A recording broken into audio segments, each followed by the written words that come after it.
Hi everybody, it's Emily from Emily's Reading Room, and I'm here to join the Interrobang crew.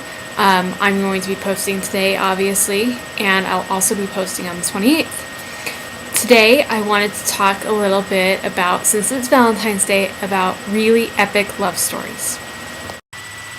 Alright, so first I guess I better explain what I consider to be an epic love story.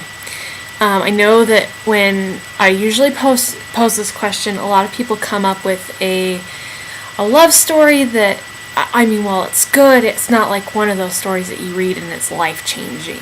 I use Anna and the French Kiss by Stephanie Perkins as an example. I loved the book. It was really good. It's not one that, for me, I felt like was super epic.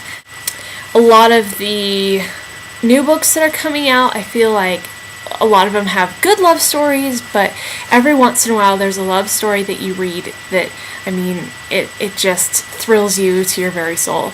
So those are the kinds of love stories that I wanted to talk about today. The one I usually think of when I think of epic love stories is a book that Angie from Angieville recommended to me. It's called Daughter of the Forest. It's by Juliette Marillier. And it is, it's an older book. I'm actually not sure how old it is, but, it hasn't been published in the last couple of years. It's part of a series. I've only read the first book, but Sorcha is the main character. It's a Seven Swans retelling, which is kind of actually really a sad fairy tale, but it is, and I'm not going to tell you who Sorcha's love interest is because it doesn't happen until later in the book. And actually, Sorcha grows up quite a bit from the time that that we first meet her until she meets the man that she's eventually going to fall in love with. But this is one of my favorite love stories ever. It is tender, appreciative. It's everlasting. It's really one of those that you put it down and you're just like, oh, that. I love that they got together.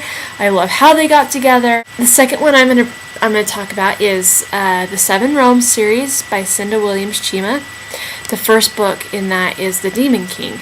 This one is a really, really slow burning relationship. In fact, not much happens with it in the first book. But I promise you, it's worth it. The second book definitely picks it up, and it's even more so in the third book. And I really can't wait. The fourth book is going to come out this fall, and I can't wait to see where the romance goes in this one. And there's actually several romances in this one. A little bit of a love triangle, but not really. But it is definitely worth picking up.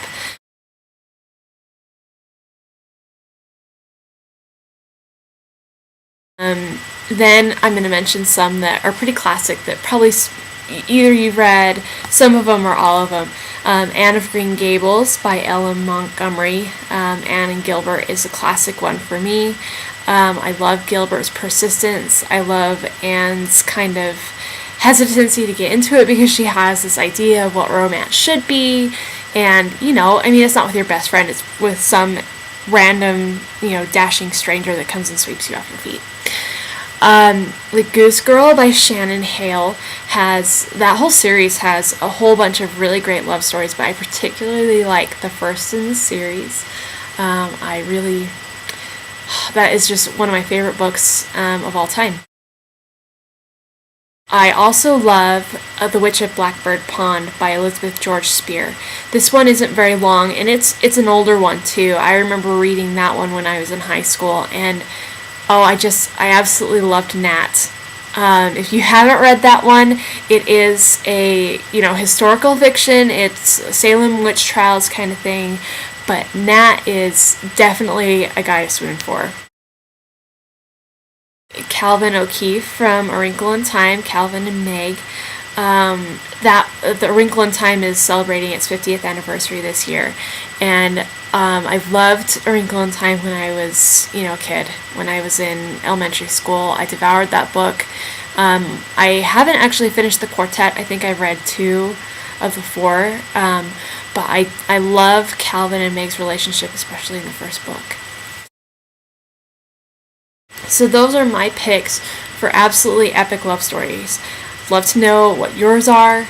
Are you, do you love Anna and St. Clair?